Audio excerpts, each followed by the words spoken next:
ಧಾರವಾಡ ಪ್ರತ್ಯೇಕ ಪಾಲಿಕೆ ಕುರಿತು ಸಚಿವ ಸಂತೋಷ್ ಲಾಡ್ ಜೊತೆಗೆ ಚರ್ಚಿಸಿ ಒತ್ತಡ. ಧಾರವಾಡದ ಸ್ವಾಭಿಮಾನಿ ಹೋರಾಟಗಾರರು, ಪದಾಧಿಕಾರಿಗಳು ಜಿಲ್ಲಾ ಉಸ್ತುವಾರಿ ಸಚಿವ ಸಂತೋಷ್ ಲಾಡ್ ಭೇಟಿ ಮಾಡಿ ಧಾರವಾಡ ಪ್ರತ್ಯೇಕ ಪಾಲಿಕೆ ಕುರಿತು ಚರ್ಚೆ ನಡೆಸಿ ಮುಂದಿನ ಅಗತ್ಯ ಕ್ರಮ ಒತ್ತಡವನ್ನು ಹಾಕಿದ್ರು. ಸಭೆಯಲ್ಲಿ ಮಾಜಿ ವಿಧಾನ ಪರಿಷತ್ ಸಭಾಪತಿ ವೀರಣ್ಣ ಮತ್ತಿಕಟ್ಟಿ ಮತ್ತು ಹೈಕೋರ್ಟ್ ವಕೀಲರಾದಂಥ ಸಂಘದ ಅಧ್ಯಕ್ಷ ಬಿಡಿ ಹಿರೇಮಠ, ಧಾರವಾಡ ವಕೀಲರ ಸಂಘದ ಅಧ್ಯಕ್ಷ ನೇಗಿನಾಳ, ಧಾರವಾಡ ದಲಾಲ್ ಮತ್ತು ವರ್ತಕರ ಸಂಘದ ಅಧ್ಯಕ್ಷ ಶಿವಶಂಕರ ಹಂಪಣ್ಣವರ, ಮಹಾದೇವ ಹೊರಟ್ಟಿ ಮತ್ತು ಗುರುರಾಜ ಹುಣಸಿಮರದ, ಅರವಿಂದ ಏಗನಗೌಡರ್ ಮತ್ತು ರವಿ ಮಾಳಗೇರಿ ಸೇರಿದಂತೆ ಧಾರವಾಡ ಧ್ವನಿ ಸಂಘಟನೆ ಪದಾಧಿಕಾರಿಗಳು ಹಾಗೂ ಪಾಲಿಕೆ ಸದಸ್ಯರು, ಕಾಂಗ್ರೆಸ್ ಪಕ್ಷದ ಮುಖಂಡರು ಈ ಸಭೆಯಲ್ಲಿ ಪಾಲ್ಗೊಂಡಿದ್ದರು.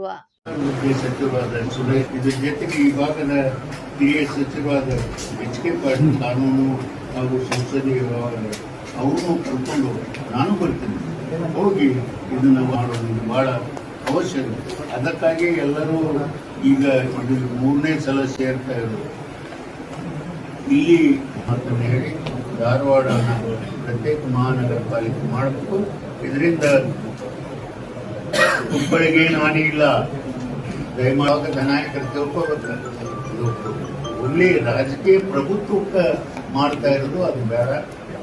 ಎಲ್ಲ ವಿಶಾಲವಾಗಿ ಎಲ್ಲ ಸಂಘ ಸಂಸ್ಥೆಗಳು, ನಮ್ಮ ವಕೀಲರ ಸಂಘದ ಅಧ್ಯಕ್ಷರು ಹೇಳಿದಾಗೆ ವಕೀಲರ ಸಂಘ, ವ್ಯಾಪಾರಸ್ಥರ ಸಂಘ, ವಿವಿಧ ಸಂಘ ಸಂಸ್ಥೆಗಳು ಎಲ್ಲ ಇಲ್ಲಿ ಪಕ್ಷಾತೀತವಾಗಿ ಹಿರಿಯರಾದ ಮಹಾದೇವ ಹೊರಟ್ಟಿ ಅವರು ಇಡೀ ರಾಷ್ಟ್ರದಲ್ಲಿ ಪಾಟೀಲ್ ಅವರು ಬಹಳಷ್ಟು ವಿಚಾರಗಳನ್ನು ಕೂಡ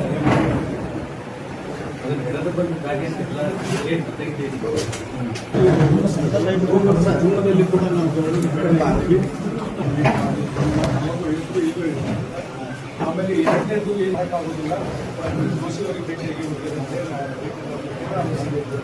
ಅದಕ್ಕೆ ಈಗ ನಾವು ಮಾಡಿಲ್ಲ ಅಂದರೆ ನಾವು ಈ ಸಭೆಯಲ್ಲಿ 15 ತಾರೀಕು ಆಮೇಲೆ ಉಪವಾಸ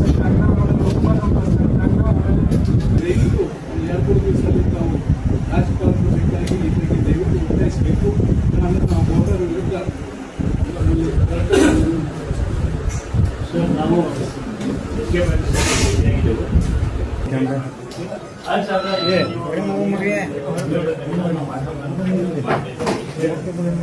ಈಗಾಗಲೇ